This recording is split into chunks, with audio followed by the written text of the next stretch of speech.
Dipersembahkan oleh Luwak White Cocoa Sugar dulu. Wah, rendah gula. Nyaman diminum. Temu lagi di Hot Room. Rangkuti adalah tokoh aktivis yang di tahun 98 pertama kali ikut menduduki DPR. Benar ya? Pertanyaan saya, apa, Bang? pada tahun 98 ada tokoh yang nongol sebagai orator untuk mulai menggulingkan pemerintah. Waktu itu kalau nggak salah Amin Rais. Kenapa sekarang tidak ada satupun tokoh yang nongol? Pengecut atau tidak berani atau menunggu situasi? Tidak. Tolong dijawab singkat. Sekarang beda antara gerakan 90 dengan 2000-an itu. 90-an itu memang masih banyak mengandalkan tokoh-tokoh. Ya. Tapi tahun 2000-an enggak. Jadi Ya. mereka sendiri tuh. Makanya kalau ada yang menyebut misalnya gerakan mahasiswa itu enggak murni, bahkan saya mengatakan kalau lihat polanya sejak era 98 itu sebetulnya, sejak kita itu sudah mulai mentradisikan, nggak ada tokoh di antara kita. Oke. Gitu. Nah, oleh karena itu yang berlanjut sampai sekarang. Nggak ada tokoh-tokoh yang menonjol di antara mereka nih sekarang ini. Anies kok diam aja? Kenapa Anies diam aja? Tanya Anies dong, Bang. Oke, Pak mantan Intel kita ini, Pak Prabowo kan berangkat ke Cina. Ya. Berarti nggak ada makar dong, udah aman dong. Ya Coba. itu buktinya. Ya. Kalau ada bakar mana berani presiden meninggalkan negeri ini. Jadi Anda mengatakan Indonesia sudah aman sekarang ini? Ketika presiden berangkat berarti Indonesia sudah aman. Presiden sudah berangkat. Ya. Jadi itu aman-aman saja sekarang. Itu buktinya. Begitu. Kalau ada makar ya tidak mungkin beliau pergi. Tapi karena sudah yakin aman, ya pergi. Berarti Pak Presiden mengatakan ada makar itu tidak benar? Omong-omong doang? Berarti ada yang masukkan yang salah. Oke. Masukkan aja yang salah. Begitu beliau, wah ternyata Karena salah. hanya dalam hitungan hari sudah berangkat kan? Berarti aman ya? Itu aman. Berarti beliau menyadari, masukkan ini salah. Ya. Berangkat aja, aman. Karena yang lebih logik memberi masukan itulah. Tapi kalau menurut Bapak Indonesia sudah aman sekarang ya? Kalau sekarang aman sekarang. Aman ya sekarang. Tapi aman, nah itu tadi.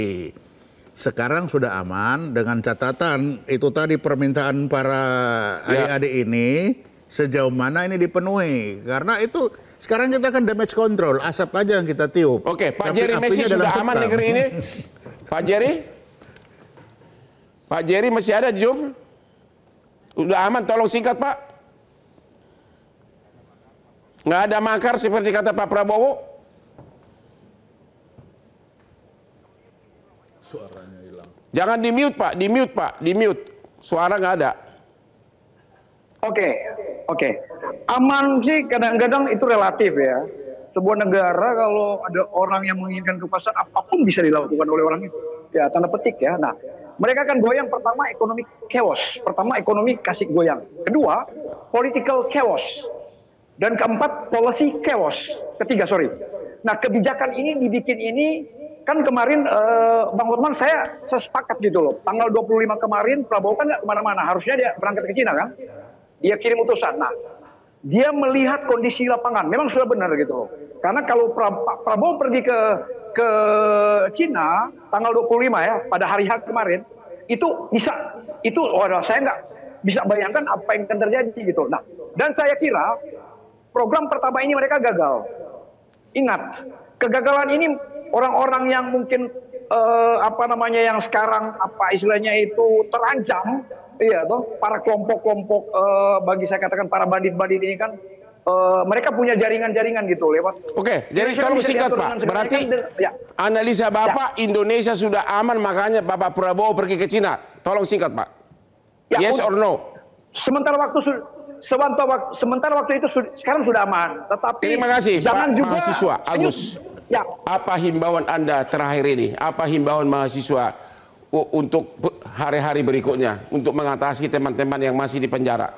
Ya, kalau dari saya sendiri merasa bahwa Indonesia sampai hari ini belum aman, Bang. Ya. Satu, kawan-kawan kami yang masih ditangkap belum dibebaskan. Ya. Yang kedua, terkait dengan tuntutan-tuntutan, entah itu 17+8 atau tuntutan-tuntutan lainnya masih belum dipenuhi. Ya. Ketiga, kita tuntutan belum dipenuhi ya. Ya, ketiga. Perampasan AC katanya udah dikabulkan. Masih akan segera diproses. Oke. Ketiga, kita juga belum tahu apakah nantinya baik dari pemerintah, DPR, aparat penegak hukum akan betul-betul berbenah terkait dengan kinerja-kinerja mereka ke depannya. Jangan sampai justru momentum sekarang yang mungkin seakan-akan aman ini hanya sebatas untuk cool down saja, meredakan amarah rakyat. Tetapi sebetulnya baik pemerintah, DPR, aparat, dan pihak pemangku kebijakan lainnya tidak berbenah sama sekali, sehingga nantinya tadi benar kita hanya meniup asapnya tapi baranya masih menyala. Itu Bang kalau dari saya. Kalau dari lingkungan mahasiswa semua udah tenang, tidak ada lagi dendam membara atau ketidakpuasan sekarang ini, atau menunggu atau gimana? Sampai saat ini kita masih mengawal. Begitu ya? Pak Rangkuti sekarang suasana sudah tenang atau bagaimana? Kalau kita harus lihat protes ini dalam dua hal, Bang.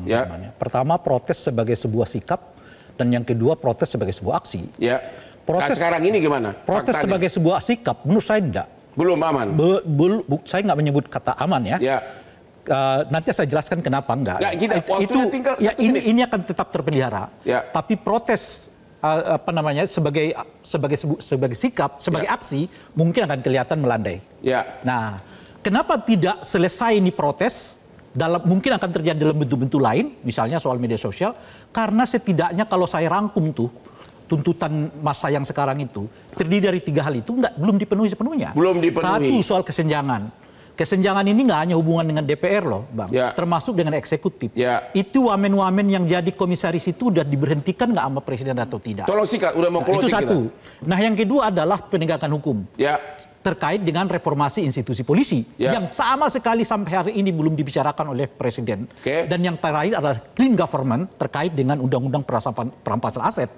Masih akan dibicarakan. Padahal saatnya mereka sudah menetapkan apakah rancangan undang-undang ini bisa dibicarakan pada masa sidang kedua tahun 2025 ini. Gitu. Terima kasih. Pesan Hotman satu hal. Yang paling banyak berdansa, bergoyang-goyang itu Hotman Paris. Tapi tidak ada yang marah karena saya tidak memakai uang rakyat.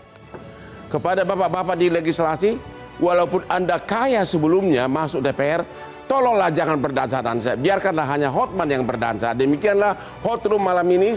Jangan sampai lupa nonton Hot Room setiap hari Rabu jam 9 hanya di Hot Room. Silakan Pak.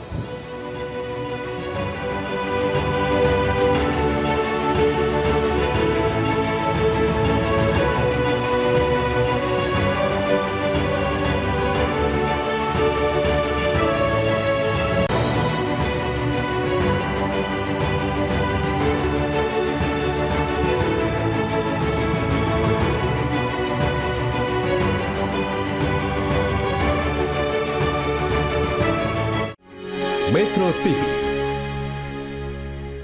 Jelajahi cara baru mendapatkan informasi. Download Metro TV Extend sekarang.